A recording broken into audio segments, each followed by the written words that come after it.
Hi, second graders. Last week we spent some time learning about Johnny Appleseed. So today we're going to review a little bit about what we've learned, and then you're going to do some activities once you get to station 3. So remember, you're going to complete these stations in order. This is station 1, where we're going to review what we've learned about Johnny Appleseed.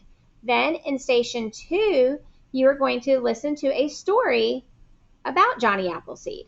And then in station 3, you'll complete 2 slides with activities on them about Johnny Appleseed. So we learned that Johnny Appleseed was a real person and his real name was John Chapman.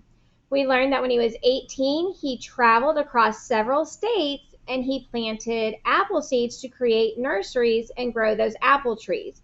And he did this so he could make sure other people had plenty of food to eat, so they would have plenty of apples for them and their families.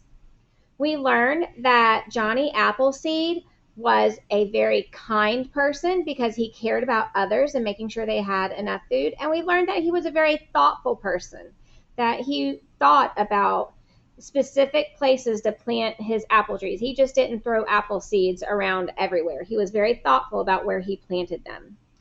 We also learned that there are many stories that go with Johnny Appleseed, and that a lot of these stories are legends, which means they're not necessarily true.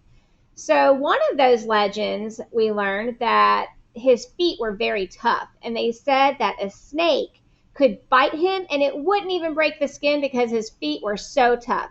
But that's probably not true. It just means that he walked barefoot a lot, so his feet became very tough, and he could probably endure a lot more pain than what most people could on his feet because of how tough the skin was. We also learned that they say he wore a pot on his head as a hat and a coffee sack for clothes.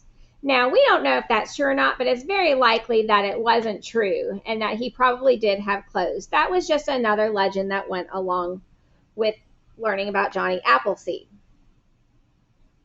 All right, so now that we've reviewed a little bit about Johnny Appleseed, you are going to go to station 2 and you're going to watch the video on YouTube about Johnny Appleseed. I hope you enjoyed the story.